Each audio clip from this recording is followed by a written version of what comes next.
जय सद्गुरु। मी दामिनी तुमचं स्वागत आहे रसोई से जिंदगी तक मध्ये। आज आपण करूया शेवपुरी। चला सखींनो, आता आपण काय करूया, चटणी करायची आपल्याला। तर हिरवी चटणी करणार आहोत आपण कोथिंबीरीची, खूप छान लागते त्याच्यावरती। तर आपण काय करणार, ही कोथिंबीर मिक्सर मध्ये वाटून घेणार आहोत। त्याच्यासाठी आपल्याला जितक्या मिरच्या लागतील, मी 5-6 मिरच्या याच्यातल्या घेणार आहे आणि थोडासा अद्रकचा तुकडा, त्याच्यामुळे चव खूप छान येते। आणि आपण याच्यामध्ये वाटताना बर्फ पण टाकणार आहोत। आता ही झाली तिखट चटणी, आपण कशी करणार त्याच्यासाठी साहित्य। आता आपण गोड चटणीकडे येऊया। तर गोड चटणीसाठी काय काय साहित्य लागणार आहे ते आपण बघूया। तर जिरे आपण हे सर्व पाण्यामध्ये भिजत ठेवलेलं आहे, कारण भिजल्यामुळे छान चटणी होते, म्हणजे मऊ पडतं सरळ। चिंच वगैरे अशी मऊ होते, खजूर मऊ होतात। हे जिरे, चिंच, खजूर आणि गुळ हे सर्व आपण मिक्स करून वाटून घेणार। तर आपण काय करणार, खजूर मधल्यानंतर बिया काढणार, आपण 1 तास तरी भिजत ठेवूया। आणि आपल्याला काय लागणार आहे त्याच्यासाठी, आता आपण काय करणार आहोत, आपल्याला शेवपुरी करण्यासाठी काय काय साहित्य लागतं आणि ते बघूया। मेन साहित्य आपल्याला काय, हे झालं आपल्या दोन्ही चटण्यांचं।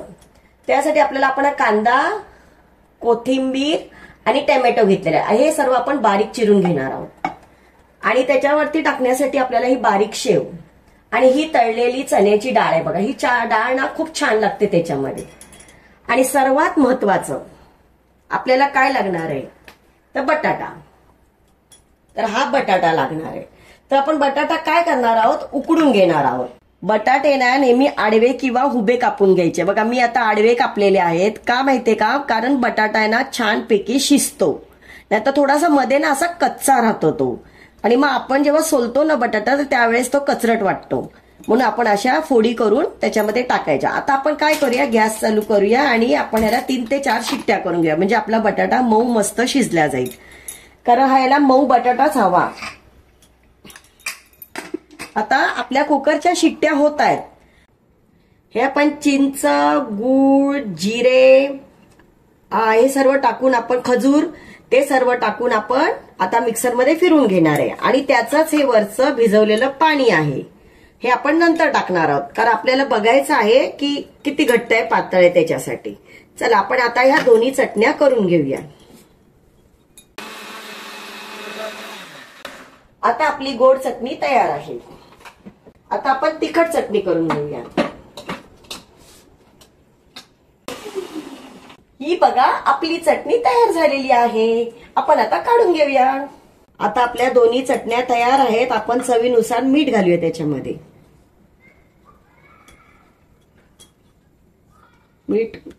मिठामुळे चव छान येते।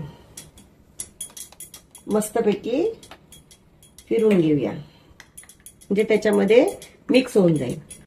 कधीही आपण जेव्हा हिरवी चटणी करतो, ती तुम्ही ढोकळ्यासाठी करा किंवा पाणीपुरीसाठी करा किंवा शेवपुरीसाठी करा किंवा खाण्यासाठी जरी तुम्हाला हिरवी चटणी करायची असेल, तर तुम्ही त्याच्यामध्ये ना थोडासा बर्फ टाकत जा। 1-2-4 खडे बर्फाचे टाकायचे। त्याची 2 कारण आहेत, एक तर आपल्याला ती चटणी थंडगार मस्त लागते, आणि दुसरं काय माहितीये, त्याच्यामुळे कलर खूप छान होतो आणि हिरवा कलर तसाच्या तसा राहतो। आता आपला बटाटा उकडून झालेला आहे, आपण त्याच्या साली काढून घेतलेल्या आहेत आणि बरोबर मॅश करून घेतला बघा, किती सुंदर मॅश झालेले आहे। आता आपण याच्यामध्ये मसाले टाकणार आहोत। तर त्याच्यामध्ये आपण थोडीशी हळद, हा आहे पाणीपुरी मसाला, कारण पाणीपुरीची थोडी टेस्ट आली पाहिजे ना शेवपुरीमध्ये, म्हणून आपण पाणीपुरी मसाला टाकत आहोत। चवीनुसार मीठ, आणि कधी पण टाकताना ना एक साईडला असं गट्टा नाही टाकायचा, पूर्ण असं पसरवून टाकायचं, म्हणजे आपल्याला ना ते एकजीव करायला बरं पडतं ते। आणि हे आहे जिरा पावडर, ती जिरा पावडर टाकून घ्यायची। ह्या तिन्ही गोष्टींमुळे चव खूप छान येते। आणि आता आपण परत याला, आणि थोडीशी आपण ना त्याच्यामध्ये कोथिंबीर टाकूया। आणि आता आपण हे सर्व मिक्स करून घेऊया।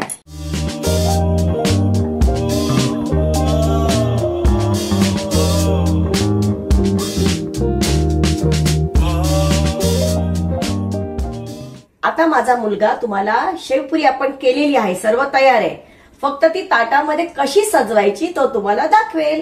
चला आपण आता शेवपुरी खाऊया। सखींनो, आपली शेवपुरी तयार झालेली आहे। तर आज आपला आर्यन कशी बनवून खायची ते तुम्हाला दाखवणार। हे बघा आपण पूर्ण पुऱ्या तयार करून घेतलेल्या आहेत, तळलेल्या आहेत त्या, आणि आपण हे सर्व तयारी केलेली आहे. आता तो या पुऱ्यांवरती कशी टाकणार आणि कसं खायचं ते दाखवणार. दाखवा आर्यन. बघा सखींनो, असं घ्यायचं बटाटा, चांगलं सजवायचा.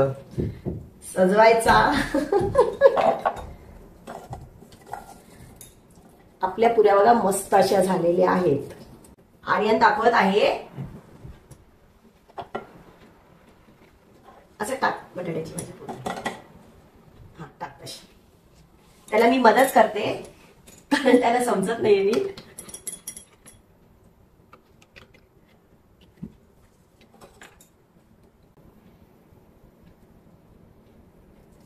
आता आपण त्याच्यावरती हिरवी चटणी टाकूया. आता आपण त्याच्यावरती हिरवी चटणी टाकून झालेली आहे. आता आपण गोड चटणी, कांदा, टोमॅटो टाक गोड चटणी टाक सर्वांवर.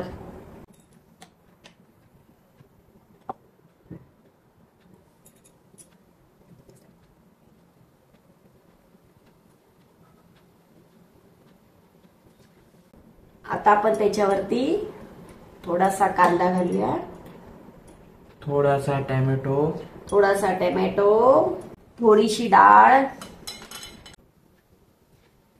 आपण त्याच्यावरती थोडीशी अशी मस्तपैकी डाळ टाकूया, कोथिंबीर, आणि शेवपुरी कशाने जास्त टेस्टी लागते. शेवने. आपण भरपूर शेव टाकूया त्याच्यावर. आता आपली शेवपुरी पूर्णपणे तयार झालेली आहे. हे बघा आपण अशा पुऱ्या केलेल्या आहेत. मस्तपैकी फुलासारख्या दिसतात त्या, है की नाही. सुंदर अशा छान. ते बघा फटकीन क्रिस्पी झाल्यामुळे मस्त तुटतात पण त्या छान अशा. चला सखींनो, आता खाऊन बघूया. आता आर्यन शेवपुरी खाऊन बघतोय. हा आमचा आर्यन पाणीपुरी, शेवपुरी, दहीपुरी, एक नंबर. हे त्याचा आवडीचं आहे आणि त्याला आवडतं खायला. बाय. माझ्या चॅनेलला लाईक, शेअर आणि सबस्क्राईब करा. थँक्यू.